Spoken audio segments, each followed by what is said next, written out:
নমস্কাৰ আৰু ইকনমি আছামৰ এই পডকাষ্টত আপোনালোকক আকৌ স্বাগত জনাইছোঁ। আজি আমি আছোঁ থলগিৰিত। আমি মনোৰম দাৰ লগত আছোঁ। মনোৰম দাৰটো চাগে ভালকৈ চিনি পায় আপোনালোকে। আজি আমি জানিম, বহুতে কয় যে পিঁয়াজৰ দাম বাঢ়িছে, কি কৰিম। এতিয়া আমাৰ অসমীয়া খাদ্যত ট্ৰেডিশ্যনেলি সঁচাকৈ পিঁয়াজৰ নিচিনা বস্তু দৰকাৰ আছিলে জানো, এনেকুৱা ধৰণৰ প্ৰশ্ন। আৰু অফক'ৰ্ছ থলগিৰি কি উদ্দেশ্য লৈ আৰম্ভ কৰিছে আৰু মনোৰম দাই কেনেকুৱা ধৰণৰ কাম কৰিছে, এয়া বিষয়ে কথা পাতিম। আগতে মই মনোৰম দাকো স্বাগত জনাইছোঁ। নমস্কাৰ। তো আগতে এইটোৱে সুধি লওঁ, জাৰ্নেলিষ্ট আছিলে, তাৰ পৰা থলগিৰি আৰম্ভ কৰা আপোনাৰ উদ্দেশ্যটো কি আছিলে? ধন্যবাদ। প্ৰথমতে আমাক নিৰ্বাচন কৰাৰ বাবে এই বিষয়ে কিছু কথা ক'বলৈ সুযোগ দিয়াৰ বাবে আপোনাক ধন্যবাদ জ্ঞাপন কৰিলোঁ। মই প্ৰফেশ্যনেলি পেছাদাৰী সাংবাদিক আছিলোঁ। 1999 চনৰ পৰা 2014 চনলৈ সৰ্বমুঠ 25 বছৰ মই সাংবাদিকতা কৰিছোঁ। 20 বছৰ প্ৰিণ্ট মিডিয়াত আছোঁ আৰু 5 বছৰ ইলেক্ট্ৰনিক মিডিয়াত আছোঁ। এই সময়ছোৱাত সাংবাদিকতাটোক মই কেৱল পেছা হিচাপে যে গ্ৰহণ কৰিছিলোঁ এনেকুৱা নহয়। মোৰ নিজৰ চিন্তাধাৰাৰ পৰা সাংবাদিকতাটোক এটা সমাজ সেৱা বা সমাজৰ উত্তৰণৰ এটা মাধ্যম হিচাপে মই গ্ৰহণ কৰিছিলোঁ। সেইকাৰণে মই কেৱল শীততাপ নিয়ন্ত্ৰিত কোঠাত বহি নাথাকি মই বেছিভাগ সময়েই কটাবলৈ চেষ্টা কৰিছিলোঁ অসমৰ গাঁৱৰ মাজত, ৰাইজৰ মাজত। সুবিধা পালেই মই ৰিপৰ্টিঙলৈ গৈছিলোঁ আৰু সুবিধা পালেই আমাৰ নিজৰ থলুৱা মানুহখিনিৰ সুখ দুখ, তেওঁলোকৰ আশা আকাংক্ষা, অভাৱ অভিযোগ এইবিলাকৰ বুজ লৈছিলোঁ। সৰুৰ পৰাই মই গাঁৱতে আছোঁ, গাঁৱতে মোৰ জন্ম। সেউজীয়া গাঁও, সমৃদ্ধিশালী গাঁও, সেইবিলাক আমি সৰুৰ পৰাই দেখিছোঁ, সেইবিলাক তেজত ধাৰণ কৰিছোঁ। গতিকে সাংবাদিকতাৰ সময়ছোৱাত মই কিছুমান বস্তু অতি সূক্ষ্মভাৱে অনুভৱ কৰিছিলোঁ, কিছুমান বিষয়। বিশেষকৈ 1826 চনলৈকে যিটো অসমীয়া জাতি অন্ন বস্ত্ৰ বাসস্থান এই তিনিটা আমাৰ মৌলিক প্ৰয়োজনত সম্পূৰ্ণ স্বনিৰ্ভৰশীল জাতি আছিল। সেই জাতিটো 200 বছৰ নহওঁতেই, আজি 2021 আমি আৰম্ভ কৰিছোঁ 2018ত আনুষ্ঠানিকভাৱে, 100 বছৰ নহওঁতেই এই জাতিটো কেনেকৈ এটা সম্পূৰ্ণ অৰ্থনৈতিকভাৱে পৰাধীন জাতি হ'ব পাৰে, এইটো এটা মোৰ নিজৰ চিন্তা, অধ্যয়ন, গৱেষণাৰ বিষয় আছিলে। যদিও মই প্ৰণালীবদ্ধ যিটো আমাৰ একাডেমিক ৰিচাৰ্চত জড়িত নহয়, কিন্তু মই সাংবাদিকতাৰ খাতিৰত মই কিছুমান সামাজিক গৱেষণাত মই জড়িত আছিলোঁ।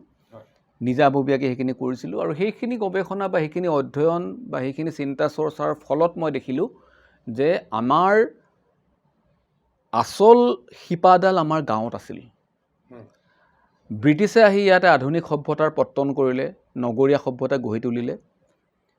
তাৰ পৰৱৰ্তী সময়ছোৱাত আমিও কোনো বাছ বিচাৰ নকৰাকৈ অসমীয়া জাতিটোৱে বেলেগৰ সংস্কৃতি, বেলেগৰ আদব কায়দা অনুকৰণ কৰিবলৈ ধৰিলে। গতিকে এই গোটেই কথাটোৱে আমাৰ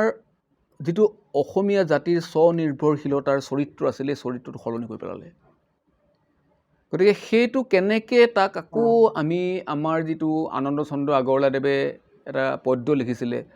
আমাৰ গাঁও শুৱনি, আমাৰ গাঁওখনি অতি শুৱনি, গছৰে ভৰা ডাল ভৰি ভৰি ফল ফুল লাগে, কত পাওঁ তল সৰা। এনেকৈ যিটো কবিতা লিখিছিলে, সেই কবিতাটোত আপুনি যদি ভালকৈ চায়, এখন সমৃদ্ধিশালী অসমৰ ছবি আছিলে, যিখন ছবিত অসমৰ গাঁৱৰ প্ৰতিটো পৰিয়াল এটা সমৃদ্ধিশালী পৰিয়াল আছিলে। নিজৰ বাৰীখনতে, নিজৰ পথাৰখনতে নিজৰ প্ৰয়োজন হোৱা সকলো সামগ্ৰী, খাদ্য সামগ্ৰী উৎপাদন কৰি লৈছিলে। কাৰো ওচৰত হাত পাতিব নালাগিছিলে, বজাৰৰ কথা নাছিলে। গতিকে এটা অতি সুখী, শান্তিময় গ্ৰাম্য পৰিৱেশত অসমৰ মানুহবিলাকে জীৱন যাপন কৰিছিলে গতিকে সেই গোটেই কথাখিনি মনলৈ অহাৰ লগে লগে মই চিন্তা কৰিলোঁ যে আজিৰ যিটো পৰিৱেশ হ'ল আজি আমি শতকৰা ৯৯% খাদ্য সামগ্ৰী আমি অসমৰ বাহিৰৰ পৰা আমদানি কৰোঁ আৰু এইখিনি কৰাৰ লগে লগে এই গোটেই অসমীয়া যিটো অসমৰ জাতীয় যিটো অৰ্থনীতি আমাৰ যিটো থলুৱা অৰ্থনীতি এই ভেটিটো আমাৰ হুলুক ধুলুক হৈ পৰিছে যিহেতু আমি বাহিৰৰ পৰা আনো আমাৰ উপাৰ্জনৰ আমি সিংহভাগ পইচাই আমি বাহিৰলৈ পঠাই দিওঁ সেইটো হয় অৰ্থনীতিৰ এটা সৰু সূত্ৰ যে এখন ঠাইৰ যদি উন্নতি হ'ব লাগে তেতিয়াহ'লে সেই ঠাইখনত কাৰেঞ্চিটো ঘূৰি থাকিব লাগিব মুদ্ৰাটো ঘূৰি থাকিব লাগিব সেইটো ওলাই গুচি যায় যেতিয়া মুদ্ৰা এটা অঞ্চলত ঘূৰি নাথাকে চাৰ্কুলেট হৈ নাথাকে তেতিয়া সেই অঞ্চলটোৰ উন্নতিৰ গতি ত্বৰান্বিত নহয় সেইটো নিশ্চয় সেইটো আমি যদি ভালকৈ অনুধাৱন কৰোঁ যে আমি এটা পৰনিৰ্ভৰশীল জাতিলৈ নিজকে পৰ্যবেক্ষিত কৰাৰ পিছৰ সময়ছোৱাত আমি সম্পূৰ্ণভাৱে এই চৰিত্ৰটো আমি হেৰুৱাই পেলালোঁ যে আমাৰ গাঁৱৰ যিটো সমৃদ্ধিশালী চৰিত্ৰ আমি কাৰো ওপৰত নিৰ্ভৰ নকৰাকৈ জীয়াই থকা এটা জাতিৰ যিটো স্বাভিমানী চৰিত্ৰ এইবোৰ আমি হেৰুৱাই পেলালোঁ গতিকে আমি সেইটো ঘূৰাই আনিবৰ কাৰণে মই নিজৰ সামৰ্থ্যৰ ভিতৰত মোৰ সামৰ্থ্য বহুত বেছি নাই মোৰ যিখিনি সামৰ্থ্য আছে তাৰ ভিতৰত কি কৰিব পাৰি চিন্তা চৰ্চাৰ ফলশ্ৰুতি হ'ল আজি থলগিৰি কিন্তু এতিয়া আমি সমস্যাখিনি বহুতখিনি ক'লোঁ যেনেকৈ হয় আমি বিদেশীয়ে হওক বা অন্য জেগাৰ সংস্কৃতিখিনি বেছি আপোনাই লৈছোঁ আমাৰ নিজৰখিনিয়ে পাহৰি গৈছোঁ কিছুমান সৰু সুৰা উদাহৰণ আমাৰ বিয়া বাৰুত আজিকালি ৰচমত মানিছোঁ যে সময়ৰ লগে লগে অকণমান সলনি হ'ব লাগে কিন্তু এতিয়া বিয়া বাৰুতে দেখা যায় মেহেন্দি সংগীত এইবিলাকতো আমাৰ তাত কেতিয়াও নাছিলে আমাৰ ফূৰ্তি কৰা উপায় বেলেগ আছিলে অন্য আছিলে এই বস্তুখিনি আমাৰ অসমীয়া মানুহে বুজি পেলাই কিয় নোহোৱা কৰি পেলাবলৈ চেষ্টা কৰিছে আপোনাৰ মতে সেই প্ৰশ্নৰ উত্তৰটো মই আপোনাৰ আগতে কৈছোঁৱে তাত সোমাই আছে যে আমি আমাৰ যেতিয়া শিপাডাল কাটি দিম তেতিয়াহ'লে আমি উদ্ৰাস্তু বস্তুত পৰিণত হওঁ যেনে আপোনাৰ ধৰক গছ এজোপা আপুনি যদি ডাল পাত কাটি দিয়ে কোনোবাই তেতিয়াহ'লে সি আকৌ পোখা মেলাৰ সম্ভাৱনা থাকে তাৰ ডাল পাতৰ কাটি দিলেও তাৰ পৰা লাহে লাহে বছৰৰ পাছত বছৰ পোখা মেলিব কিন্তু কোনোবাই যদি শিপাডাল কাটি দিয়ে তেতিয়াহ'লে গছজোপা সম্পূৰ্ণ মৰি যাব এতিয়া অসমীয়া জাতিৰ শিপা আছিলে আমাৰ গাঁওখন গাঁৱৰ কৃষি আৰু কৃষিভিত্তিক যিটো সংস্কৃতিক আমাৰ পৰম্পৰা আছিলে সেইটো আমাৰ শিপা আছিলে যেতিয়া আমি গাঁৱৰ খেতিয়ে এৰি দিলোঁ গাঁওবিলাকক আমি পৰিত্যক্ত কৰি পেলালোঁ এৰাবাৰীত পৰিণত কৰিলোঁ তাৰ যিখিনি শিক্ষিত সচেতন চিন্তাশীল মানুহবিলাকে খেতি বাতিৰ পৰা ওলাই আহি ক'ৰবাত কোনোবাই চাকৰি কৰিলে কোনোবাই ক'ৰবাত বাহিৰলৈ গুচি গ'ল কোনোবাই ক'ৰবাত বেলেগ কিবা কাৰণে প্ৰচাৰৰ কাৰণে ওলাই আহিলে গতিকে আমি গাঁওবিলাকত যিটো আমাৰ উৎপাদন প্ৰক্ৰিয়া আছিলে যিটো উৎপাদন প্ৰক্ৰিয়া আমাৰ থলুৱা অৰ্থনীতি সংস্কৃতি চবৰে ঘাই শিপা আছিলে সেইবোৰ নোহোৱা হৈ গ'ল গতিকে আমি যেতিয়ালৈকে আমি পুনৰ আমাৰ গাঁওবিলাকক আমি উৎপাদনশীল সৃষ্টিশীল সমৃদ্ধিশালী গাঁও কৰি গঢ়ি নুতুলিম তেতিয়া আমি এইবিলাক ঘূৰাই আনিব নোৱাৰোঁ আজি আপোনাৰ অকল আপুনি বিয়াৰ কথাই নহয় আজি আমাৰ সকলোবিলাক আমাৰ বিহু আমাৰ জাতীয় উৎসৱবিলাকৰ যিটো চৰিত্ৰ সলনি হৈছে আমি সেই সকলোবিলাকৰ মূলতে আছে মই ভাবোঁ যে আমি কৃষিভিত্তিক সমাজ এখনত আমাৰ সংস্কৃতি লালিত পালিত কৰিছিলোঁ আমি জন্মৰ পৰাই তেনেকুৱা ধৰণে আমাৰ অসমীয়া জাতিটো তেনেকৈয়ে গঢ় লৈ হৈছিলে আৰু এতিয়া আমি আমাৰ সেই শিপাডাল আমাৰ সেই সংস্কৃতি আমি পাহৰি যোৱাৰ লগে লগে আমি যিটো আমাৰ গাঁওবিলাকক আমি সমৃদ্ধিশালী ৰূপটো আমি হেৰুৱাই পেলোৱাৰ লগে লগে এই গোটেই পৰিৱৰ্তন কম নে কি কম নাজানো এই গোটেই পৰিৱৰ্তনটো বৰ্তমানতে পৰিৱৰ্তনৰ বাহিৰে বেলেগ শব্দ নাই কিন্তু এতিয়া মই আপোনাক এই বস্তুটো আৰু এটা সুধিম যে এতিয়া গাঁওবিলাকত যেনেকৈ আমাৰ এফালৰ পৰা চাব গ'লে এতিয়াও আমাৰ এটা আশা আছে বহুত মানুহ ঘূৰিও আহিছে যে আজি গম পাইছে যে থলুৱা খাদ্যই হওক বস্তুৱে হওক তাৰ এটা মূল্য এটা আছে আৰু আমি যদি সেই বস্তুবিলাকক আমি নিজে প্ৰমোট নকৰোঁ আগবাঢ়িব নোৱাৰি কিন্তু তথাপিও এটা কম্পিটিশ্যন আছে যেনেকৈ বিহুৰ সময়ত গামোচা এখন যোনটো গাঁও এখনৰ হাতেৰে বোৱা গামোচা এখন আৰু মেচিনেৰে বোৱা গামোচা এখন মইতো কি কয় মেখেলা চাদৰলৈ যোৱাই নাই বাৰু, সেইটো আৰু বেলেগ বেলেগ কথা। মই একদম চবতছে সৰু বস্তুটোৰ পৰা আৰম্ভ কৰিলোঁ গামোচা এখন, যোনটো আমাৰ অসমৰ এটা চিনে হয়। মেচিনেৰে বোৱা এখন পাই যাব 80-70 টকা, হাতেৰে বোৱাখন নিশ্চয় তাতকৈ কমচে কম 3 গুণাত বেছি দাম। ত' এই বস্তুটো যেতিয়ালৈকে মানুহে বুজি নাপায় যে আমাৰ যদি থলুৱা বা আমাৰ লোকেলি বনোৱা বস্তুবিলাক যদি প্ৰমোট নকৰোঁ, নিকিনো, বাৰে বাৰে তাৰ দাম বাঢ়িহে গৈ থাকিব। এটা সময় এনেকুৱা পাবগৈ কি আজি বহুতে, সেইদিনাখনো আমি এটা ইণ্টাৰভিউত কথা পাতিছিলোঁ, বহুতে নিজৰ হেণ্ডলুমবিলাক ইয়াতো উয়ে খাই দিছে বা তেখেতে উপায় নাপায় জ্বলাই পেলাইছে। এতিয়া এই বস্তুখিনি কেনেকৈ ঘূৰাই আনিব পৰা যায় আপোনাৰ মতে? আপোনাৰ কি ৰায় থাকিব ইয়াত? চাওক, মই কৈছোঁ যে প্ৰথম কথাটো হ'ল, যেতিয়া আমি কেৱল মুখেৰে আমি স্বাভিমানী অসমীয়া বুলি কৈ থাকিম, যেতিয়া আমি বক্তৃতা দিম কেৱল অসমীয়া সংস্কৃতিৰ বিষয়ে, অসমীয়া অৰ্থনীতিৰ বিষয়ে, তেতিয়ালৈকে এইবিলাক সলনি নহয়। আমি হাতে কামে গোটেই কামটো কৰিব লাগিব। আমাৰ চিন্তাৰ চৰ্চাত আমি অসমীয়াত্বটো বজাই ৰাখিব লাগিব। আপুনি সাধাৰণ কথা, আপুনি কাপোৰৰ কথা ক'লে, মই কৈছোঁ যে এটা সময়ত আমি অন্ন বস্ত্ৰ বাসস্থান সকলোতে স্বাৱলম্বী আছিলোঁ। মই আৰম্ভণিতে কৈছোঁ, কাপোৰতো আমি স্বাৱলম্বী আছিলোঁ। অসমৰ এটা বৃহত্তৰ অঞ্চলত কপাহ উৎপাদন হৈছিলে, সেইটো হয়, কপাহৰ খেতি কৰিছিলে। গতিকে আমাৰ ইয়াত এটা আপুনি মই সকলোৱে জানো যে এটা সময়ত অসমীয়া গাঁৱৰ সমাজত যিসকল জীয়ৰী বোৱাৰীয়ে বোৱা কটা নাজানে, তেওঁলোকক থুপৰি বুলি হাঁহিছিলে, ইটিকিং কৰিছিলে। তেওঁলোকক সেই ধৰণেৰে ইটিকিং কৰি বাধ্য কৰিছিলে তেওঁলোকে বোৱা কটা শিকিবৰ কাৰণে। গতিকে সেইটো আছিলে আমাৰ সংস্কৃতি, যে আমাৰ গাঁৱৰ প্ৰতিগৰাকী জীয়ৰী বোৱাৰীয়ে সূতা কাটিব জানিব লাগিব, তাঁত বব জানিব লাগিব, নিজৰ প্ৰয়োজনীয় কাপোৰ কানি নিজে উৎপাদন কৰিব পাৰিব লাগিব। আহোম আমাৰ সাম্ৰাজ্যৰ সময়ত যেতিয়া আহোম স্বৰ্গদেউসকল আছিলে, তেতিয়া যুদ্ধলৈ যাবলৈ যিসকল যুদ্ধলৈ যায়, তেওঁলোকৰ পত্নীয়ে ৰাতিটোৰ ভিতৰতে এখন কাপোৰ বৈ দিব লাগিছিলে, সেইখন নাই কবচ কাপোৰ। সেইখন যদি ৰাতিটোৰ ভিতৰতে সূতা কাটি বৈ দিয়ে, তেতিয়াহ'লে তেওঁৰ স্বামী কেতিয়াও যুদ্ধক্ষেত্ৰত পৰাজিত নহয়, মৃত্যুবৰণ নকৰে। সেইটো বিশ্বাস আছে। তাৰমানে আমাৰ শিপিনীসকল, আমাৰ জীয়ৰী বোৱাৰী কিমান কাজি আছিলে, নিজৰ স্বাভিমান তাত জীয়াই থাকে, য'ত আমি নিজে আমাৰ খোৱা বস্তুখিনি, পিন্ধাৰ বস্তুখিনি আমি উৎপাদন কৰি ল'ব পাৰোঁ। আমাৰ এনেকুৱা পৰিৱেশ নহয় যে আমাৰ সেই মানে আমাৰ আন্তঃগাঁথনি বা সেইখিনি আমাৰ পৰম্পৰা নাই। সেই পৰম্পৰা আছিলে, সেই আন্তঃগাঁথনি আমাৰ আছিলে। আমাৰ ইয়াতে ৰেচম শিল্পৰ এটা অতি ঐতিহ্যমণ্ডিত পৰম্পৰা আছিলে। ইয়াত পাট, মুগা, এৰী সকলোবিলাক ইয়াত আমাৰ গাঁৱৰ ৰাইজৰ এটা জীৱন ধাৰণৰ প্ৰণালী আছিলে। এইবিলাক পোহা, সেইবিলাকৰ পৰা তৈয়াৰ কৰা, সেইবিলাকৰ পৰা তাঁত বোৱা। গতিকে আমি যিটো হেণ্ডলুমছ বা হস্তশিল্প, সেইটো আমাৰ জীৱনৰ অংগ আছিলে। গতিকে সেইকাৰণে আজিৰ তাৰিখত আমি সেই গোটেই জীৱনৰ এটা অংগ, আমাৰ সংস্কৃতিৰ এটা অংগ আমি হেৰুৱাই পেলোৱা, মানে আমি নিজৰ পৰিচয়টো বিপন্ন কৰা, আমাৰ অস্তিত্বটো বিপন্ন কৰা। সেইকাৰণে আমি ইয়াতে চেষ্টা কৰিছোঁ স্থলগিৰিত অকল খাদ্য সামগ্ৰী নহয়, আমি ইয়াতে আমাৰ বস্ত্ৰ সামগ্ৰীও ৰাখিছোঁ। আমি হেণ্ডলুমছ সকলো জনগোষ্ঠীৰ, অসম তথা উত্তৰ পূৰ্বাঞ্চলৰ সকলো সৰু বৰ জনগোষ্ঠীৰ যিবিলাক তেওঁলোকৰ নিজস্ব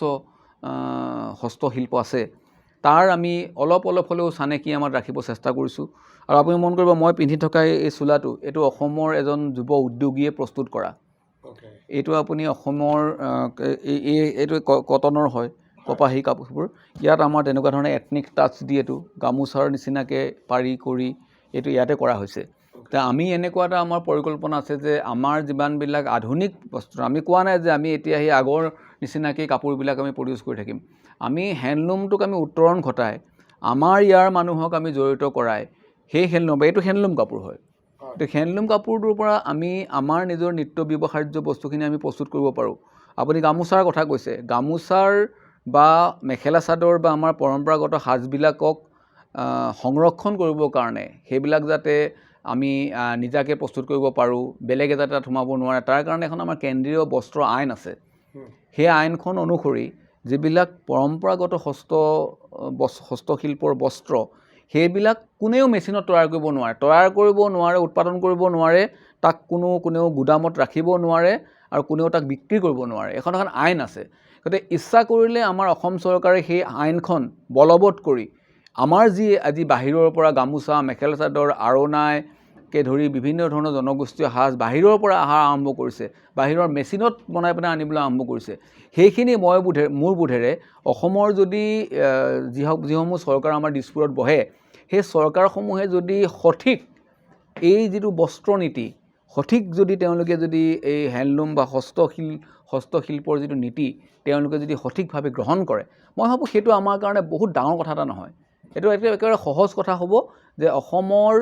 জাতীয় যিটো সংস্কৃতি, সেইটো আমাৰ খাদ্য সামগ্ৰী, বস্ত্ৰ সামগ্ৰী, আমাৰ গৃহসজ্জাৰ সামগ্ৰী সকলোৰে লগতে সি সংযোজিত হৈ আছে, সম্পৃক্ত হৈ আছে। গতিকে আমি যদি অসমীয়া জাতীয়তাবাদ ঘূৰাই আনিব লাগে, অসমীয়া জাতিৰ সাংস্কৃতিক আৰু অৰ্থনৈতিক ভিত্তি শক্তিশালী কৰিব লাগে, তেতিয়াহ'লে আমি সেই কথাবিলাক আমি বুজি পাব লাগিব। মই ভাবোঁ তেনেকৈ আমাৰ সম্ভৱ। আৰু আমি প্ৰত্যেকজন অসমীয়া যদি ভাবে যে হয় আমি আমাৰ শিপিনীসকলক সহায় কৰোঁ, আমি কেতিয়াও বাহিৰৰ মেচিনত তৈয়াৰ কৰা আমাৰ পৰম্পৰাগত কাপোৰ আমি নিকিনো, এইটো যদি আমি সকলোৱে আমি এটা সংকল্প ল'ব পাৰোঁ, আৰু যিখিনি আমি পাৰোঁ, নোৱাৰাখিনি বাদ দিওঁ, আমি যিখিনি নোৱাৰোঁ, যিখিনি আমাৰ ইয়াতে বেছি এক্সপেঞ্চিভ হ'ব, বেছি খৰচী হ'ব, সেইখিনি বেলেগৰ পৰা আনো। কিন্তু যিখিনি আমি কৰিব পাৰোঁ, আৰু এটা কথা আমি মোৰ সেইটো খুব মনলৈ এইটো আহে যে আমাৰ যিবিলাক পৰম্পৰাগত এই সাজ পোছাকবিলাকৰ বা কাপোৰবিলাকৰ বহুত ভাল কোৱালিটি, গুণগত মান বহুত ভাল। গতিকে এইবিলাকৰ আমি এখন ডমেষ্টিক মাৰ্কেট আছে, আমি নেশ্যনেল মাৰ্কেট আছে, আৰু এখন ইণ্টাৰনেশ্যনেল মাৰ্কেট আছে, আমি আন্তৰ্জাতিক আৰু ৰাষ্ট্ৰীয় এখন বজাৰ আছে। গতিকে আমি সেইবিলাক বজাৰতো আমি সোমাব পাৰোঁ। গতিকে আমি সেই গোটেইখিনি দিশ ভালকৈ যদি কোনোবাই পৰিকল্পনা কৰে অৰ্থনৈতিকভাৱে, যে আমি কেনেকৈ আমাৰ খাদ্য সামগ্ৰীখিনিক আমি কেনেকৈ আমাৰ থলুৱা গাঁওখনক, আমাৰ নিজৰ গাঁওখনক আমি কেনেকৈ তাৰ সামগ্ৰীবিলাকক আমি বজাৰলৈ উলিয়াই দিম, কেনেকৈ তাত আমি নেটৱৰ্ক গঢ়িম, কেনেকৈ আমি আমাৰ বস্ত্ৰ সামগ্ৰীখিনি, আমাৰ শিপিনীখিনি কামখিনি আমি কেনেকৈ বাহিৰলৈ উলিয়াই লৈ যাম, কেনেকৈ তাৰ ভাল বজাৰ এখন দিব পাৰোঁ, সেইটো মই ভাবোঁ যে সেইটো খুব ভালকৈ পৰিকল্পনা কৰিলে নোহোৱাৰ কোনো কাৰণ নাই, সেইটো আমি কৰিব পৰা যায়। আৰু সেইটো মই ভাবোঁ সেইখিনি আমি সকলোৱে মিলি আমি কৰিব লাগিব। ইয়াত আৰু এটা বস্তু আমি খালি সুধিব আছিল যে হয় আমাৰ বিভিন্ন ধৰণৰ ডিপাৰ্টমেণ্টছ, চৰকাৰে বিভিন্ন ধৰণৰ ডিপাৰ্টমেণ্টছ আৰম্ভ কৰিছে আমাৰ থলুৱা হেণ্ডলুম প্ৰডাক্টছবিলাক প্ৰমোট কৰিবলৈ, হয়। কিন্তু প্ৰডাকশ্যনত বহুতে কিন্তু ইমান এটা মানে ফ'কাছ কৰা নাই এতিয়ালৈকে, কিয় প্ৰমোট কৰিলেও এটা প্ৰডাকশ্যনতো এমফেচিছ যেতিয়ালৈকে নিদিয়ে তেতিয়ালৈকে কামখিনি আগবঢ়াটো অকণমান অসুবিধা। সেইটো হয়, কিন্তু মোৰ বোধেৰে যদি আমাৰ চৰকাৰৰ মানুহবিলাকৰ, আমাৰ যদি যিবিলাকে আঁচনি প্ৰস্তুত কৰে, নীতি নিৰ্ধাৰকসকল, তেওঁলোকৰ যদি আন্তৰিকতা থাকে, তেওঁলোকৰ যদি সততা থাকে, তেওঁলোকৰ যদি অসমৰ জনজীৱনৰ প্ৰতি বা নিজৰ ঠাইখিনিৰ প্ৰতি দায়বদ্ধতা থাকে, তেতিয়াহ'লে মই ভাবোঁ এইবিলাক সহজ কাম। আজি আমি মাৰ্কেট ইকনমিৰ যুগত বাস কৰিছোঁ। গতিকে য'ত কোৱালিটি প্ৰডাক্ট থাকিব, মাৰ্কেটিং যদি ভাল হয়, সেইটোতো আমি তাৰ কাৰণে আমি গ্ৰাহক নোপোৱাৰ কোনো কাৰণেই নাই। গ্ৰাহক আছে, বহুত আছে। হয়, আপোনাৰ ইয়াতে এতিয়া মই কেইবাৰমান যেতিয়া আহিছোঁ, এতিয়া বাৰু অফক'ৰ্ছ ক'ভিডৰ সময় চবতে অকণমান ভিৰটো কম, কিন্তু মাজতে যেতিয়া খোল খাই গৈছিলে মই নিজে দেখিছোঁ ইয়াত মানে পূৰা ভৰ্তি হৈ আছে। মানে আমাৰ থলুৱা খাদ্যই হওক, থলুৱা কাপোৰে হওক, তাৰ কাৰণে মানে ডিমাণ্ড এটা এতিয়াও আছে, নোহোৱা নহয়, শেষ হৈ যোৱা নাই। তো সেইটো এটা আশাও দিয়ে আমাক। কিন্তু এতিয়া তাৰ পৰা আঁতৰি পেলাই মই অকণমান আপোনাৰ এই লেআউটটোৰ বিষয়ে আহিম। এই বস্তুটো সঁচাকৈ ক'ব গ'লে কেমেৰাত যিমান ভালকৈ দেখা পায়, বাহিৰৰ পৰা দেখা নাপায়। এই আইডিয়াটো আপোনাৰ আহিলে কেনেকৈ? মানে এই থলুৱা যোনটো লিখি থৈছে আপুনি, থলগিৰি বুলি লিখা, চৰি। আচলতে এইটো মোৰ পত্নী লেখিকা মনালিছা শইকীয়া, এইটো প্ৰথমতে এইটো প্ৰস্তাৱ কৰিলে। যে আমি যদি আমি কিতাপ ৰখাটো আমি পৰিকল্পনা কৰিছিলোঁ, ইয়াতে খাদ্য সামগ্ৰীৰ লগত, কাপোৰৰ লগত আমি কিতাপ ৰাখিম। কিতাপটো আমাৰ আত্মাৰ খাদ্য, গতিকে সেইটো আমাৰ প্ৰয়োজন, আমাৰ জ্ঞান বৰ্ধনৰ কাৰণে, আমাৰ আত্মাক সন্তুষ্টি কৰিবৰ কাৰণে কিতাপো লাগিব আমাক। নতুন প্ৰজন্মক আমি কিতাপৰ কথা আমি ক'ব লাগিব, কিতাপ যে আমাৰ বন্ধু, সেইটো কথা ক'ব লাগিব। গতিকে আমি ইয়াতে সেইকাৰণে নিৰ্বাচিত কিছুমান কিতাপ আমি ৰাখিম সেইটো আমি পৰিকল্পনা কৰোঁতে আমি কেনেধৰণেৰে তাৰ বুক চেল্ফটো সাজিম সেইটোৰ ওপৰত আমাৰ আলোচনা হওঁতে মোৰ পত্নীয়ে প্ৰস্তাৱ দিলে যে আমি থলগিৰিৰ নামটো যদি আমি বুক চেল্ফটোত দি দিব পাৰোঁ তেতিয়া কেনেকুৱা হয় তেতিয়া আমাৰ ভাগ্য ভাল আছিলে যিজন শিল্পীয়ে আমাৰ গোটেই ষ্ট্ৰাকচাৰটো কৰিছিলে তেওঁ এতিয়া নাই তেখেত ঢুকাল মোৰ বন্ধু ভাল বন্ধু আছিলে অনুপ হাজৰিকা তেজপুৰৰ বিখ্যাত চিত্ৰশিল্পী ভাস্কৰ্য শিল্পী লম্বোদৰ হাজৰিকাৰ পুত্ৰ তেওঁ নিজে অনুপ হাজৰিকাও ভাল চিত্ৰশিল্পী দেউতাকো ভাল চিত্ৰশিল্পী আমাৰ বেৰত যিমানবিলাক ছবি ওলমি আছে সেই ছবিবিলাক অনুপ হাজৰিকাৰে ছবি গতিকে তেওঁক আমি সুধিলোঁ যে আমি এনেকৈ ভাবিছোঁ থলগিৰিটো লিখি দিব খুজিছোঁ আমি অসমীয়াতে মাজতে পাৰিম নে নোৱাৰিম চেল্ফটোত তেওঁ বহুত ভাবি চিন্তি ক'লে পৰা যাব কিয় নোৱাৰিম আমি অলপ কষ্ট হ'ব সময় লাগিব কিন্তু আমি কৰিম গতিকে তেওঁ অনুপ হাজৰিকা আৰু তেওঁৰ দলটোৱে আমাৰ পৰিকল্পনাটোক বাস্তৱ ৰূপ দিলে গতিকে আমি সেই ধৰণেৰে গোটেই কামটো কৰিছিলোঁ এতিয়া আপোনালোকৰ বেৰ কেইখন যদি চাবলৈ যায় এইকেইখন বেৰ আজিকালি বহুত দেখাই নাযায় চাব গ'লে যেনেকৈ এইটো অকণমান আছাম টাইপ বাৰু এইটো বাৰু বহুতে দেখিছে কিন্তু সেইখন বেৰ বহুত কম মানুহে দেখিছে চাগে চাওক মই আপোনাক প্ৰথমতে কৈছোঁ এটা কথা যে ব্ৰিটিছ অহাৰ আগতে আন্দে বুৰঞ্জীৰ আগত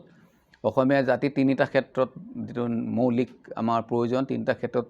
স্বনিৰ্ভৰশীল আছিলে প্ৰথমতে কৈছোঁ খাদ্য অন্ন বস্ত্ৰ আৰু বাসস্থান মানে আমাৰ ঘৰ সজাৰ নিজা শৈলী আছিলে অসমীয়া মানুহৰ পৰম্পৰাগতভাৱে আগৰ দিনৰ পৰা আমাৰ ঘৰ সজাৰ নিজা শৈলী আছিলে গতিকে আমি ইয়াতে আমাৰ অসমীয়া মানুহৰ ঘৰ সজাৰ পুৰণা 4টা শৈলী ইয়াত আমি প্ৰতিফলিত কৰিবলৈ চেষ্টা কৰিছোঁ গতিকে আপুনি ইয়াত যিখন বেৰৰ কথা ক'লে আমাৰ ডাইনিঙত যিখন বেৰ আছে আখল ঘৰত এই বেৰখনৰ যিটো আৰ্হি এইটো আমাৰ আচল যিটো আমাৰ অৰিজিনেল আৰ্হি বুলি আমি যিটো ক'ব পাৰোঁ আমাৰ মূল আৰ্হি এইটোৱেই যে আমাৰ গাঁৱৰ মানুহৰ খেতিয়কসকলে তেওঁলোকৰ ওচৰে পাজৰে পোৱা যিমানখিনি উপাদান আছিলে সেইখিনি উপাদানেৰে এটা খুব আৰামদায়ক ৰ'দ বৰষুণ ধুমুহাৰ পৰা বাচিবৰ কাৰণে এটা আৰামদায়ক ঘৰ এটা সাজি লৈছিলে আৰু এই ঘৰটোত আপুনি ব্যৱহাৰ হোৱা যিমানখিনি সামগ্ৰী দেখিব বাঁহ ইয়াতে বেত ইয়াতে খেৰ আৰু মাটি এইকেইটা বস্তু ইয়াতে ব্যৱহাৰ হয় গতিকে এই বস্তুকেইটা আমাৰ যিকোনো অসমৰ গাঁও এখনলৈ গ'লে এইটো এটা সময়ত এইটো এভেইলেবল আছিলে সকলোতে এইটো পোৱা যায় এতিয়া চব বস্তু এভেইলেবল আপুনি খেৰ ক'তো নাপায় বহুত ঠাইত নাপায় এতিয়া সেই সময়ত এভেইলেবল আছিলে গতিকে সেইকাৰণে এইটো একদম পুৰণা এতিয়া আপুনি গাঁৱতো বহুত এতিয়া ঘৰ এনেকুৱা ঘৰ আছে যিবিলাক দুখীয়া মানুহ যিবিলাকে বেলেগ ধৰণৰ বস্তু কিনি আনি ঘৰ সাজিব নোৱাৰে তেওঁলোকে এই ধৰণৰ ঘৰেই এতিয়া সাজে কাৰণ এই বাঁহ ঘৰত এতিয়া পায় কিন্তু ইয়াতো আপুনি যোনটো কৈছে অসুবিধা এইটো হৈ যায় যে কোনোবা দুখীয়া নহ'লেও যদি এনেকুৱা ঘৰ এটা সাঁচো বুলি কয় মানুহে দুখীয়া বুলি ভাবি লয় গতিকে এইটো আমাৰ এইটো মানসিকতা গতিকে সেইটো প্ৰথম তেনেকুৱা ধৰণৰ আমাৰ আচল ঘৰবিলাক এনেকুৱা আছিলে মই নিজে এনেকুৱা ঘৰত জন্ম হৈছে মই এনেকুৱা ঘৰত মই ডাঙৰ দীঘল হৈছোঁ গতিকে ইয়াৰ পৰৱৰ্তী এই ঘৰটো হ'ল অকণমান যেতিয়া ব্ৰিটিছ আহিলে ব্ৰিটিছ অহাৰ পাছত ব্ৰিটিছে এইটো হাফ কংক্ৰিট তেওঁলোকেও লোকেল প্ৰডাক্টেই ইউজ কৰিছিলে বেলেগৰ পৰা অনা নাছিলে হাফ কংক্ৰিট তেওঁলোকে ইয়াত আৰম্ভ কৰিলে তো এইটো আধা কি আছিলে এইটো আমি বহুতে ইয়াক বাটাম দিয়া ঘৰ বুলি কওঁ বহুতে ইয়াক হাফ ৱালৰ ঘৰ বুলি কয় গতিকে এই ঘৰটো হাফ ৱালৰ ঘৰ বুলিয়ে কওঁ বা বাটাম দিয়া ঘৰেই কওঁ এইটো হাফ কংক্ৰিট আছিলে বেৰবিলাক বাঁহৰ আছিলে আৰু ওপৰত অকণমান বালি আৰু চিমেণ্টেৰে প্লাষ্টাৰ কৰি দিছিলে আৰু তাৰ ফ্ৰেমটো এনেকুৱা কাঠৰ আছিলে এইটো ঘৰ আমাৰ অকণমান অভিজাত লোকসকলে ব্ৰিটিছ অহাৰ পিছত সাজিবলৈ চেষ্টা কৰিছিলে আৰু আমাৰ যিটো বিপণী আছে য'ত আমাৰ খাদ্য সামগ্ৰী বা বস্ত্ৰ সামগ্ৰী আমি ৰাখিছোঁ বিক্ৰীৰ বাবে সেই বিপণীটোৰ আমি গোটেই আৰ্হিটো লৈছোঁ আমাৰ অসমৰ যিটো আমাৰ জনজাতীয় যিটো আৰ্কিটেকচাৰ যিটো আমি ট্ৰাইবেল আৰ্কিটেকচাৰ বুলি কওঁ আমাৰ বহুত জনজাতীয় লোকে চাংঘৰত বসবাস কৰিছিলে আনকি আহোমসকলেও আৰম্ভণিতে চাংঘৰত বসবাস কৰিছিলে গতিকে সেইকাৰণে চাংঘৰটো এটা হ'ল আমাৰ পৰিৱেশ অনুকূল আমাৰ পৰিৱেশৰ লগত পৰিস্থিতিৰ লগত খাপ খোৱা বানপানী য'ত হৈ থাকে বনৰীয়া প্ৰাণীৰ ভয় আছিলে আগতে গোটেই হাবি জংঘলে ভৰা আছিলে গতিকে তাত এতিয়া যদি ওখকৈ প্লেটফৰ্ম এখন সাজি চাং এখন বনায় তাৰ ওপৰত ঘৰটো সাজে তেতিয়াহ'লে বানপানীটো আমাৰ মানুহখিনি নিৰাপদে থাকিব পাৰে আৰু বনৰীয়া জন্তুৰ পৰা নিৰাপদে থাকিব পাৰে গতিকে সেইকাৰণে তেনেকুৱা চাংঘৰ আমাৰ জনগোষ্ঠীবিলাকে বিভিন্ন জনগোষ্ঠীয়ে পাহাৰে ভৈয়ামে এনেকুৱা চাংঘৰ সাজিছিলে গতিকে আমি সেই ঘৰটো সাজোঁতে তাৰ আৰ্হি আমি দিছোঁ তাতে প্ৰায় 4-5টা জনগোষ্ঠীৰ চাংঘৰ আৰ্হি আমি একলগ কৰি আমি সেইটো সাজিছোঁ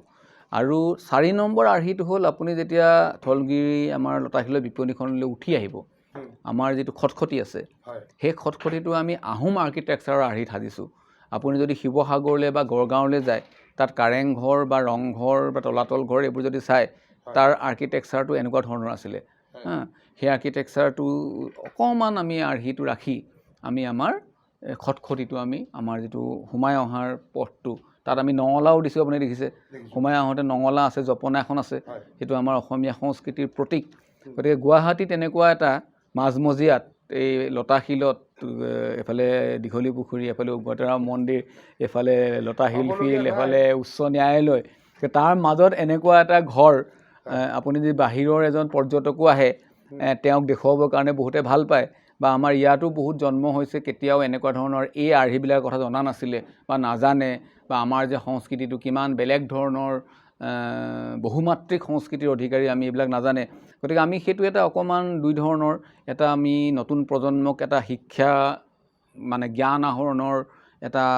এইটো এটা আমাৰ উৎস হিচাপেও দিবলৈ চেষ্টা কৰিছোঁ আৰু বাহিৰৰ যিসকল পৰ্যটক আহিব তেওঁলোকেও ইয়ালৈ আহিলে এটা আমাৰ অসমীয়া সংস্কৃতিৰ অসমীয়া জীৱন ধাৰণ প্ৰণালীৰ এটা যাতে ঝলক এটা ইয়াত যাতে পাই যায় সেইটো আমি চেষ্টা কৰিছোঁ এফালৰ পৰা চাব গ'লে থলগিৰিখন খালী খাদ্যৰ জেগাই নহয় চাব গ'লে অসমৰ সংস্কৃতি আৰু হেৰি লৈ পেলাই এটা সৰু সুৰা মিউজিয়াম বুলিয়ে ক'ব পৰা যায় আমি চেষ্টা কৰিছোঁ অলপ কাৰণ আমি ইয়াতে আপুনি দেখিছে আমি এতিয়া আমাৰ যিবিলাক খাদ্য সামগ্ৰী ৰাখিছোঁ আমি খাদ্য সামগ্ৰীবিলাকৰ আপুনি 3-4টা তাৰ ষ্ট'ৰ পাব প্ৰথম ষ্ট'ৰটোত যদি আমি আমাৰ বিভিন্ন চাউল আমাৰ যিটো এথনিক ৰাইচ বুলি আমি কওঁ আমাৰ যিবিলাক নিজা চাউলৰ প্ৰজাতি আছিল ধানৰ প্ৰজাতি আছিলে এই ধানৰ প্ৰজাতিবিলাকৰ আমি বিভিন্ন ধৰণৰ সেই ধানৰ চাউল আমি যিবিলাক আমাৰ নিজা আছিলে আজি আপুনি বজাৰলৈ যদি যায় বা গ্ৰচাৰী দোকানবিলাকত গেলামালৰ দোকানত চাউল কিনিবলৈ যায় তেতিয়াহ'লে তাৰ 99% চাউল অসমৰ বাহিৰৰ চাউল সেইবিলাকৰ নামবিলাকো অসমীয়া মানুহে কেতিয়াও কস্মিন কালেও শুনা নাই গতিকে ইয়াতে আমি আগতে ৰামপাল শুনা নাছিলোঁ ইয়াতে আমি মহালক্ষ্মী শুনা নাছিলোঁ লক্ষ্মীভোগ শুনা নাছিলোঁ KRT শুনা নাছিলোঁ কিন্তু আপুনি বজাৰলৈ গ'লে সেইবিলাকে পাব কিন্তু আমি ইয়াতে একদম থলুৱা চাউল ৰাখিছোঁ আমাৰ ইয়াত এতিয়া বাও চাউল আছে দল বাও পাব কেতিয়াবা আমনা বাও পাব ইয়াত আমাৰ মানিকী জহা পাব কেতেকী জহা পাব কণ জহা পাব কণী জহা পাব কুণকুণী জহা পাব এইবিলাক আমি সকলোবিলাক সময় সুবিধা মিলি আমি আনো ইয়াত আমাৰ বৰা চাউল 2-3 বিধ বেলেগ বেলেগ বৰা চাউল পাব ইয়াত সোৱাগমণি ধান ইয়াত আমাৰ হলপোনা ধান আমি আনো বেতগুটি আনো ইয়াত আমি খামটিলাহী চাউল আনো এতিয়া সঁচা কথা ক'ব গ'লে আপুনি যিমানকেইটা নাম লৈছে তাৰ আধা মই এতিয়ালৈকে শুনা মই মাত্ৰ কেইটামানৰ নাম ল'লোঁ অসমত এতিয়াও 300 বিধ আমাৰ থলুৱা ধান বিভিন্নজনে খেতি কৰে 300 বিধৰ ধানৰ খেতি এতিয়াও আছে অসমত 300 বিধ এতিয়া আছে কিন্তু তাৰ আগতে আমাৰ ইয়াত 3000 বিধ ধানৰ প্ৰজাতি আছিলে 3000 বিধ আপুনি বিভিন্ন ধৰণৰ বুৰঞ্জীত আপুনি উল্লেখ পাব বিভিন্ন ধৰণৰ তথ্য পাতিত উল্লেখ পাব আপোনাৰ বুঢ়া মেথাই ক'ব এইবিলাক মই সেই বুঢ়া মেথাৰ পৰা শুনি বিভিন্ন বুৰঞ্জী বিভিন্ন ধৰণৰ তথ্য পাতিৰ পৰা উদ্ধাৰ কৰাৰ তথ্য যে অসমলৈ যেতিয়া চুকাফা আহিছিলে আহোমৰ যেতিয়া শাসন আৰম্ভ হ'ল চুকাফাই লৈ আহিছিলে নিজৰ লগত 10,000 বিধ প্ৰজাতি তাৰ আগতে ইয়াত গোটেই বিভিন্ন জনগোষ্ঠী বিভিন্ন সময়ত বিভিন্ন ঠাইৰ পৰা প্ৰব্ৰজিত হৈছিলে গতিকে তেওঁলোকে প্ৰতিটো জনগোষ্ঠীয়ে তেতিয়া নিজৰ ধানৰ সঁচবিলাক লৈ আহিছিলে ইয়ালৈ কাৰণ তেওঁলোকে খেতি কৰি খাব লাগিব তেতিয়া গতিকে সেই ধানৰ সঁচবিলাক চুকাফা হোৱাৰ আগলৈকে ইয়াত 20,000 বিধ আছিলে কমেও আৰু চুকাফাই 10,000 বিধ লৈ আহিছিলে সকলো মিলি এটা সময়ত আমাৰ বৰ অসম বুলি যদি কওঁ গোটেই উত্তৰ পূৰ্বাঞ্চলৰ বৰ্তমান গোটেই চুবুৰীয়া ৰাজ্যবিলাক লগ লাগি আগতে এটা বৰ অসম আছিলে গতিকে এই গোটেই বৰ অসমৰ যদি আমি তথ্যটো চাওঁ তেনেহ'লে আমাৰ গোটেই 30,000 বিধ ইয়াত ধান আছিলে গতিকে এতিয়া তাৰ পৰা আমি এতিয়া মাত্ৰ 300 বিধ ধান এতিয়া আমাৰ খেতি কৰে কিন্তু যিসকলে ধানৰ এই সঁচবিলাক সংৰক্ষণ কৰে তেওঁলোকৰ লগত কথা পাতি মই জানিব পাৰিছোঁ যে এতিয়াও অসমৰ বিভিন্ন ঠাইত যদি আমি ভালকৈ অধ্যয়ন কৰোঁ ভালকৈ বিচাৰোঁ তেতিয়াহ'লে আমি এতিয়াও 1000 বিধ আমি ধানৰ সঁচ পাম কাৰণ এতিয়াও বিভিন্ন ঠাইত ৰিম'ট অঞ্চলবিলাকত, ভিতৰুৱা অঞ্চলবিলাকত, পাহাৰীয়া অঞ্চলবিলাকত বিভিন্ন ধৰণৰ ধানৰ খেতি তেওঁলোকে কৰিছে। এটা কথা অতি উদ্বেগেৰে আমি লক্ষ্য কৰিছোঁ, আপুনি কথাটো ভালকৈ মন কৰিলে বুজি পাব, সেইটো হ'ল যে যেতিয়াৰ পৰা আমাক বিশেষকৈ সেউজ বিপ্লৱ বা গ্ৰীণ ৰিভলিউশ্যন যেতিয়া 60 দশকত আৰম্ভ হ'ল, তেতিয়াৰ পৰা চৰকাৰে হাইব্ৰিড বা জেনেটিকেলি মডিফাইড ধানৰ প্ৰজাতিবিলাকৰ খেতি কৰিবৰ কাৰণে আমাৰ কৃষক ৰাইজক অনুপ্ৰাণিত কৰিলে। তেতিয়া উচ্চ উৎপাদনক্ষম ধান উৎপাদন কৰিবৰ কাৰণে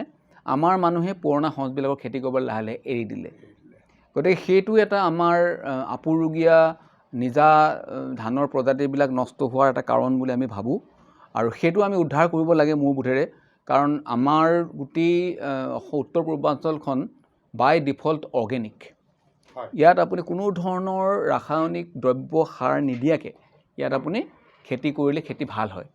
গতিকে আমাৰ মানুহে তেনেকৈ খেতি কৰিছিলে। এতিয়া ৰাসায়নিক দ্ৰব্য বা ৰাসায়নিক সাৰ প্ৰয়োগ কৰি যদি আমি খেতি কৰোঁ বা ৰাসায়নিক যদি কীটনাশক প্ৰয়োগ কৰি খেতি কৰোঁ, তেতিয়াহ'লে মাটি, পানী আৰু বায়ু গোটেইকেইটা প্ৰদূষিত হয়। আৰু আমাৰ মাটিৰ যিটো গুণাগুণ, যিটো আমি উৰ্বৰতা, সেই উৰ্বৰতাটো আমাৰ বিজ্ঞানীসকলে কৈছে, যিসকল কৃষি মানে ছইল চাইণ্টিষ্ট, মাটি বিজ্ঞানী, তেওঁলোকে কৈছে যে আমাৰ অসমত প্ৰায় 6 ইঞ্চিৰ পৰা 7 ইঞ্চি উচ্চতা যিটো টপ ছইল, সেইটোতে আমাৰ আচল সাৰুৱা গুণখিনি আছে। সেইটোক আমাৰ হিউমাছ বুলি কয়। গতিকে সেই 1 ইঞ্চি হিউমাছ তৈয়াৰ হ'বৰ কাৰণে, নেচাৰেলি তৈয়াৰ হ'বৰ কাৰণে, প্ৰাকৃতিকভাৱে তৈয়াৰ হ'বৰ কাৰণে আমাক 1000 বছৰমান লাগে। সেইটো মানে মাটিৰ বিজ্ঞানীয়ে, ছইল চাইণ্টিষ্টে কোৱা কথা। কিন্তু আমি কোনো চিন্তা ভাৱনা নকৰাকৈ আমাৰ যিটো ৰাষ্ট্ৰীয় কৃষি নীতিক পালন কৰিবলৈ গৈ আমি আমাৰ মাটিখিনিক আমি সম্পূৰ্ণভাৱে ৰাসায়নিক সাৰ প্ৰয়োগ কৰি উচ্চ উৎপাদনক্ষম হাইব্ৰিড ধানৰ খেতি কৰিবলৈ গৈ আমি নষ্ট কৰি পেলাইছোঁ। গতিকে সেইটো আমাৰ কাৰণে মই ভাবোঁ যে আমাৰ এইটো অসমৰ খেতিয়ক ৰাইজৰ কাৰণে বিৰাট বিপদজনক কথা, আৰু সেইটো আমি ৰোধ কৰিব লাগে। আপুনিও চাগে শুনিছিলে, যেতিয়া প্ৰথমবাৰ প্ৰধানমন্ত্ৰী হৈ নৰেন্দ্ৰ মোদী চাহাবে উত্তৰ পূৰ্বাঞ্চলখনক এখন মানে কি কৈছিলে, তেওঁ অৰ্গেনিক হাব কৰিম বুলি কৈছিলে, মনত আছে। গতিকে অৰ্গেনিক হাব কৰিবলৈ তেওঁ ঠিক কৈছিলে, কিন্তু নকৰিলে। আজি আমাৰ ইয়াতে আমি প্ৰতিটো বস্তু আমি আচলতে জৈৱিকভাৱে উৎপাদন কৰিব পাৰোঁ, আৰু আজিৰ পৃথিৱীয়ে জৈৱিক খাদ্য বিচাৰিছে। আজি পষ্ট ক'ভিড আপুনি যদি পৃথিৱীয়ে চাই, আপুনি যিমান ডক্টৰ আছে, যিমান চিকিৎসক আছে, চিকিৎসা বিজ্ঞান আছে, তেওঁলোকে কৈ আছে যে আমি সদায় এটা এটা অঞ্চলত ক্লাইমেটত উৎপাদন হোৱা থলুৱা বস্তুৱে খাব লাগে, যিটোৱে আমাৰ ইমিউনিটি ছিষ্টেম বঢ়ায়। আমি একেবাৰে সতেজ বস্তু খাব লাগে। আপুনি আজি আমেৰিকাৰ পৰা অহা বস্তু এটা আমি খাওঁ, যদি সতেজ হৈ নাথাকে, আজি যদি মই গুৰগাঁও মানে গুজৰাটৰ পৰা অহা বস্তু এটা যদি ইয়াতে খাওঁ, সি সতেজ হৈ নাথাকে। কিন্তু আমাৰ ইয়াত উৎপাদন কৰা বস্তুটো আমি সতেজকৈ খাব পাৰোঁ। আৰু আমাৰ ক্লাইমেটত, আমাৰ যিটো জলবায়ু, আমাৰ মাটি পানীত যিটো বস্তু উৎপাদন হয়, সেইটো আমাৰ শৰীৰৰ কাৰণে আটাইতকৈ বেছি উপকাৰী। আমাৰ যিটো মানে ইমিউন ছিষ্টেম বা আমাৰ ৰোগ প্ৰতিৰোধ ক্ষমতাটো শৰীৰৰ, সেইবিলাকেহে বঢ়ায়। গতিকে আমাৰ শাক পাচলি, আমাৰ চাউলৰ পৰা উৎপাদিত খাদ্য, আমাৰ ফল মূল, সেইবিলাক যদি আমি নিয়মীয়াকৈ খাওঁ, তেতিয়াহ'লে আমাক কোনো ৰোগ ব্যাধিয়ে আক্ৰমণ কৰিব নোৱাৰে, আমি সুস্বাস্থ্যৰ অধিকাৰী হ'ম। গতিকে এই কথাটোৰ কাৰণেও আমি ভাবোঁ যে আমাৰ থলুৱা খাদ্যখিনিক আমি প্ৰমোট কৰিব লাগে, আমাৰ থলুৱা খাদ্যৰ উৎপাদন বঢ়াব লাগে, আমাৰ থলুৱা প্ৰজাতিৰ ধানৰ আকৌ পুনৰ খেতি আৰম্ভ কৰিব লাগে আমি জৈৱিক পদ্ধতিত, কাৰণ সেইবিলাকৰ গোটেই বিশ্বজোৰা বজাৰ আছে আজি। গতিকে সেইকাৰণে সেই গোটেই কথাখিনিক আমি মানুহৰ মাজলৈ লৈ যাবৰ কাৰণে আমি যাতে এটা কেম্পেইনিং এটা কৰিব পাৰোঁ, সেইকাৰণে থলগিৰি আমি আৰম্ভ কৰিছিলোঁ, যাতে আমি দুটা দিশ চাব পাৰোঁ। এটা হ'ল ইয়াৰ পৰা থলুৱা অৰ্থনীতি বা আমাৰ গাঁৱৰ অৰ্থনীতিৰ চকুত পৰা পৰিৱৰ্তন হ'ব। 2 নম্বৰ, আমাৰ অসমৰ থলুৱা মানুহখিনিয়ে তেওঁলোকৰ সুস্বাস্থ্যৰ অধিকাৰী হ'ব। গতিকে এইটো এটা আমি আমাৰ নিজৰ সামৰ্থ্যৰ ভিত্তিত থলগিৰিত আমি এটা সৰু প্ৰচেষ্টা কৰিছোঁ। তাৰ জৰিয়তে আমি জনগণক সচেতন কৰিব চেষ্টা কৰিছোঁ, সজাগ কৰিব চেষ্টা কৰিছোঁ, যাতে তেওঁলোকে নিজৰ মানসিকতা সলনি কৰে। নিশ্চয় চাকচেছফুল হ'ব। যেনেকৈ আপুনি এইমাত্ৰ যেনেকৈ ক'লে, যোৱা বছৰে বহুতে সান্তনা নিজকে দিবলৈ যে অসমত যোৱা লকডাউনত যে অসমত ক'ভিড বেছি নহয়, কৰোণা কেছেছ বেছি নহয়, কিয়কি অসমীয়া মানুহৰ আচল খাদ্যটোৱে হয় টেঙা। টেঙা বহুত খাওঁ, চ' ইয়াত ক'ভিড হোৱা যায়। কিন্তু সেইটো নিজকে সান্তনা দিয়া যে সেইটো কোনো চাইণ্টিফিক এভিডেঞ্চ নাই বাৰু। কিন্তু হয়, চ' আজি এতিয়া ইয়াতে আমি আপোনাৰ ছাকচেছটো আমি নিশ্চয় সদায়, কিন্তু আপোনাৰ এটা বস্তু হয়, ইয়াত আহি মোৰো এটা বস্তুৰ আপুনি পূৰা এডিকশ্যন লগাই দিলে, যোনটো বস্তু মই ক'তোকে পোৱা নাই, আৰু সেইটো হ'ল আমাৰ হেৰি খৰ মিঠৈ খৰ মিঠৈ এতিয়া খৰ মিঠৈটো অফক'ৰ্ছ আপোনালোকে দেখাই পাব এতিয়া খৰ মিঠৈটো কি আৰু চবে খালে গুড় বুলিয়ে কৈ দিয়ে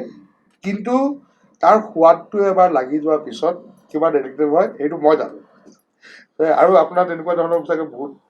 নাই আমাৰ আচলতে আমাৰ যিমানবিলাক থলুৱা পৰম্পৰাগত খাদ্য আছিলে সকলো সোৱাদ ভৰা কাৰণ আমাৰ চাওক আপুনি আমাৰ যদি কোনোবাই কণ জহা খাই পাইছে কোনোবাই কেতেকী জহা খাই পাইছে এবাৰ যদি সেই চাউলৰ ভাত খায় আপুনি সোৱাদ নথকা পঞ্জাৱ হাৰিয়ানাৰ চাউলকেইটা আপুনি খাবই নোৱাৰে গতিকে আমাৰ প্ৰতিটো বস্তুৰে সোৱাদ আছে আপুনি যদি আপোনাৰ বাৰীত যদি গোবৰ দি কৰে লাই শাকৰ খেতি জাতিলাও খেতি হা ৰঙালাও খেতি সেই সোৱাদটোৱে বেলেগ হয় তাত গতিকে আমাৰ প্ৰতিটো বস্তুৰে সোৱাদ আছে আমাৰ এতিয়া যিবিলাক গুড় আজি আমি বজাৰত পোৱা গুড় আৰু আমাৰ গাঁৱত উৎপাদন কৰা গুড়ৰ মাজত পাৰ্থক্য আছে বজাৰত যিটো আপুনি গুড় পাব যিটো বেছিভাগ গুড়েই অসমৰ বাহিৰৰ পৰা আহে বিহাৰ উত্তৰ প্ৰদেশৰ পৰা আহে সেই গুড়ৰ যিটো গুণাগুণ সেইটো গুণাগুণৰ লগত আমাৰ গুণাগুণৰ আকাশ পাতাল পাৰ্থক্য গতিকে আজি আপুনি দেৰগাঁৱৰ গুড় খাওক আজি আপুনি নগাঁৱৰ গুড় খাওক মৰিগাঁৱৰ গুড় খাওক আজি আপুনি মাজুলীৰ গুড় খাওক আজি আপুনি উজনি অসমৰ বিভিন্ন ঠাইত কুঁহিয়াৰ খেতি য'ত হয় তাত নিজে মানুহে গুড় নিজে পেৰে কুঁহিয়াৰ বাৰীত তাৰ পৰা তেওঁলোকে মলাত গুড়টো প্ৰডিউচ কৰে গতিকে সেইবিলাক আপুনি খাই চাওক আপুনি যিটো খৰ মিঠৈ খাইছে সেইটো মঙলদৈৰ ট্ৰেডিশ্যনেল গুড় মঙলদৈত এইটো বহুত পুৰণা দিনৰ পৰাই মঙলদৈত সেই গুড়টো তেওঁলোকে খায় তেওঁলোকে প্ৰস্তুত কৰে গতিকে সেইবিলাক গুড় যেতিয়া আমাৰ মানুহে খাব এবাৰ তাৰ সোৱাদ পাব তেতিয়া গম পাব যে আমি আচলতে কিমান ভেজাল বস্তু বাহিৰৰ বস্তু খাই আছোঁ গতিকে আমি সেইকাৰণে অনুৰোধ কৰোঁ যে যিসকল আমাৰ উৎপাদক কৃষক তেওঁলোকেও উৎপাদনটোক গুৰুত্ব দিয়ক যে আমাৰ যিহেতু এটা সময়ত আমি 70% 80% মানুহ কৃষিজীৱী আছিলোঁ এটা সময়ত 100% আছিলে তাৰপিছত আমি কমি আহি 80-70% হ'লোঁ এতিয়া সেই কৃষিজীৱী মানুহখিনিৰো আধাতকৈ বেছি মানুহ নামত কৃষিজীৱী তেওঁলোকে গতিকে সেইকাৰণে আমি গোটেই পৰম্পৰাটো যাতে আমি আকৌ লৈ আনিব পাৰোঁ আমাৰ গাঁওবিলাক আমি সমৃদ্ধিশালী কৰিব পাৰোঁ পথাৰবিলাক আমি একেবাৰে সদায় সেউজীয়া কৰি ৰাখিব পাৰোঁ আমাৰ বাৰীবিলাক যাতে আমি সদায় সেউজীয়া সমৃদ্ধিশালী কৰি ৰাখিব পাৰোঁ তেনেকুৱা ধৰণৰ পৰম্পৰা এটা নতুন প্ৰজন্মই আৰম্ভ কৰিছে এতিয়া লাহে লাহে আৰু সেইটো হ'ব লাগে আৰু আমাৰ আৰু এটা মই আপোনাক কওঁ যে সমাজত আমি কিছুমান সামাজিক মানসিকতা সলাব লাগে যেনে খেতিয়কক আমি থাৰ্ড কেটেগৰীৰ বা থাৰ্ড ক্লাছ চিটিজেন বুলি ভাবোঁ যিটো কেতিয়াও হোৱা উচিত নহয় খেতিয়কক সদায় আমি ফাৰ্ষ্ট ক্লাছ চিটিজেন বুলি ভাবিব লাগে গতিকে খেতিয়কক আমি সন্মান কৰিবলৈ শিকিব লাগে ব্যৱসায়ক সন্মান কৰিব শিকিব লাগে ব্যৱসায়িকটো বেপাৰ বুলি ইটিকিং কৰিব নালাগে এইবিলাক আমি কৰিব লাগে কাৰণ কেলৈ ব্যৱসায় নহ'লে ব্যৱসায়টোৱে হ'ল আমাৰ উৎপাদক আৰু গ্ৰাহকৰ মাজৰ এটা মূল সেৱাৰ সেতু গতিকে ব্যৱসায় যদি কোনোবাই নকৰে ব্যৱসায় যদি নহয় কেৱল বাহিৰৰ মানুহৰ ওপৰত যদি নিৰ্ভৰশীল হ'ম তেতিয়াহ'লে আমি থলুৱা বস্তুখিনি উৎপাদন বিপণন কেনেকৈ কৰিম আজি আৰু এটা কথা আজি আমি গ্ল'বেলাইজেশ্যনৰ যুগত আছোঁ আজি বিশ্বায়নৰ যুগ আপোনাৰ ঘৰৰ একদম পদূলিৰ মুখলৈকে শ্বপিং মল আহিল ডিপাৰ্টমেণ্টেল ষ্ট'ৰবিলাক আহিল আপুনি যদি ভালকৈ লক্ষ্য কৰে আপোনাৰ ঘৰৰ ওচৰৰ শ্বপিং মল বা ডিপাৰ্টমেণ্টেল ষ্ট'ৰৰ ছেল্ফত পৃথিৱীৰ সকলো দেশৰ ভাৰতবৰ্ষৰ সকলো ৰাজ্য উৎপাদিত সামগ্ৰী আছে কিন্তু আপোনাৰ মোৰ গাঁৱৰ সামগ্ৰী আছেনে তাত আমি এইটো প্ৰশ্ন নিজে সুধিব লাগে যে আমাৰ গাঁৱৰ বস্তুবিলাক কিয় আজি শ্বপিং মলৰ ছেল্ফত নাই কিয় ডিপাৰ্টমেণ্টেল ষ্ট'ৰৰ ছেল্ফত সদায় বাহিৰৰ বস্তুখিনি থাকিব লাগে কিয় ফাঁচী বজাৰে সেই গোটেই বস্তুবিলাকৰ যোগান ধৰিব লাগে কিয় এখন তেনেকুৱা ধৰণৰ ফাঁচী বজাৰৰ সমান্তৰাল এখন গাঁৱলীয়া মানুহৰ বজাৰ এখন অসমত প্ৰতিষ্ঠা নহয় গুৱাহাটীত কিয় এনেকুৱা ঠাই চৰকাৰে নিদিয়ে যে অকল অসমৰ গাঁৱৰ উৎপাদনৰ কাৰণে এখন বৃহৎ বজাৰ হ'ব গুৱাহাটীত থকা বা অসমৰ বিভিন্ন চুকে কোণে থকা গ্ৰছাৰী দোকানবিলাকে গেলামালৰ দোকানবিলাকে সেই বজাৰখনৰ পৰা গাঁৱৰ মানুহ উৎপাদিত বস্তু লৈ যাব তেনেকুৱা সপোন কিয় আমি নেদেখোঁ মই ভাবোঁ যে সেই সপোন দেখিবৰ কাৰণে থলকি আৰম্ভ হৈছে এনেকুৱা এখন বজাৰ হওক যি এদিন ফাঁচী বজাৰক প্ৰত্যাহ্বান জনাব যে এইখিনি আমাৰ থলুৱা সামগ্ৰীৰ উৎপাদন আমাৰ কৃষকৰ উৎপাদন গাঁৱৰ উৎপাদন ইয়াত মাটিৰ গোন্ধ আছে শিপাৰ গোন্ধ আছে এইখিনি স্বাস্থ্যসন্মত এইখিনি যদি আমি যদি বিপণন কৰিব পাৰোঁ আমাৰ গাঁৱৰ অৰ্থনীতি সংস্কৃতি সকলোৰে উত্তৰণ ঘটিব তেনেকুৱা এটা পৰিৱেশ আমি সকলোৱে মিলি গঢ়িব লাগে মই চৰকাৰকো অনুৰোধ কৰিম যি নতুন চৰকাৰ আহিব